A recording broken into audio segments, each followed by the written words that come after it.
and Victor joins us now. Victor, welcome. How are you? I'm doing good, Mike.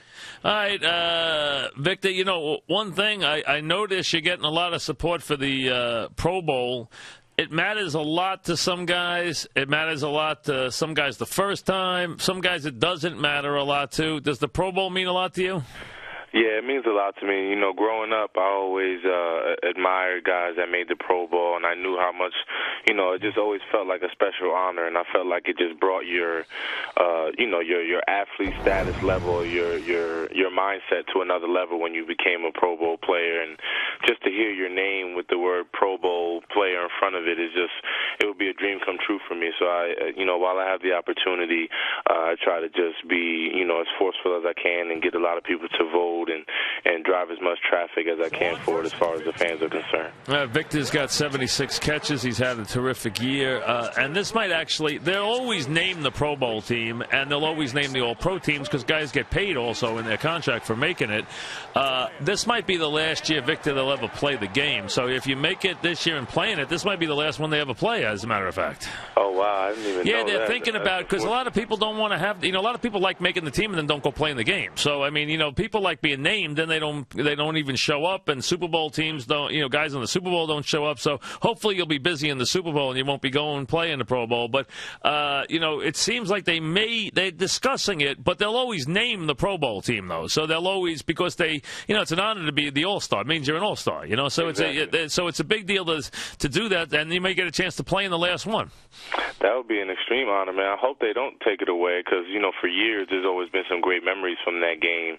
But to play in the last one and to be a guy that's you know, been on the ballot and be a starter for that game, it'll be a even more dream come true, man. I'm honored to be in this position right now. All right, the Saints came roaring back on you guys. Now Jernigan makes the kick return. You get in the end zone there. That was a big touchdown because they had closed the gap, and they had closed the gap fast. And, you know, they had gotten right back in the game. That was a big touchdown you scored. Yeah, it was big for us, man, because, you know, New Orleans has scored points in bunches, so it was good for us to, you know, score and score fast. We scored pretty quickly right after that big return by Jernigan, and it was good to get some more points on the board so we can, you know, keep the distance away from us.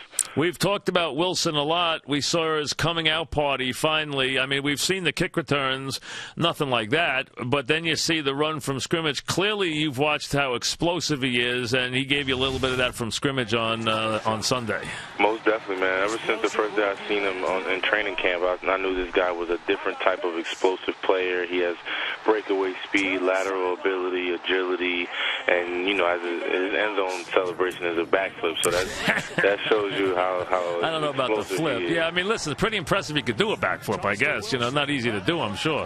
But definitely. he is fast. That's the thing.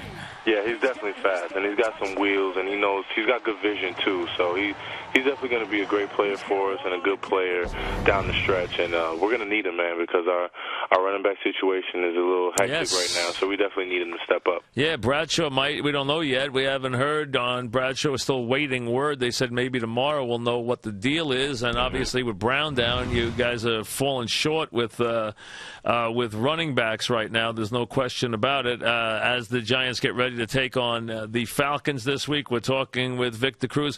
What kind of kid is Wilson? What can you tell us about his personality? What kind of kid? Is he quiet? Is he a little loud? Is he confident? Is he humble? Is he a little cocky? What kind of kid is he? No, he's a confident kid. He's always smiling. He's always talking. He's always building camaraderie with the guys in the locker room. He's not a guy that puts himself before team. He's a guy that, you know, he's a team player, and he gets along with everybody. Everybody loves David Wilson, man, and he's coming along great along with the team, and he's really been able to just kind of mesh in with us and fit right into our community and our family. I thought you guys looked pretty crisp with the Redskins game, so I thought the offense would be good against the Saints. It was good, especially set up by all those points. You and Nix look to be now with Eli on the same page. So it looks like you, the tight end, and Nix are starting to really click. Yeah, it's feeling good right now. It feels like those meetings that we're having throughout the week with Eli is starting to pay off. We're understanding exactly what he sees out there, and when we get that specific coverage, we know exactly where he wants to put the ball, and and we're getting open for him. So it's definitely a good feeling, and what better time to do it but right now. So we just want to keep it going, and we understand we're going into some hostile territory next week, and we got to be ready. Quarterbacks have. Eli and Smith used to have a pretty good rapport, pretty good hookup. Quarterbacks usually have a guy that they fall back on, guy that they trust, guy who's their guy. He really has two with you and Nix. I mean, he has both of you. I think it's on you. You have two guys where he seems very much to have a connection with both of you. I agree. He looks for us a lot. He looks for both of us to make plays, and whenever he's in some trouble, whether he's moving out of the pocket to the right or to his left, he definitely looks for us to get open, and he hits us with the ball. So it's definitely good.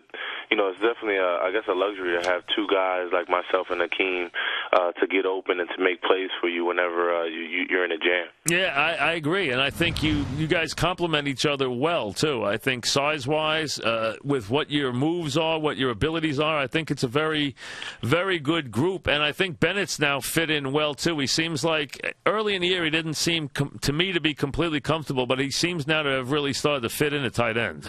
Yeah, it's starting to click for him, and you can see it. He's out there smiling. He's comfortable. He really understands his offense now and understands the little nuances, because that's the trickiest part in our offense is, you can learn the plays, learning the routes, but it's those little things when they play in different coverages, how to attack the leverage, things of that nature. So he's really understanding it now, and you can see it. He's making some big catches and moving the ball for us and making some big plays, and it's good to see.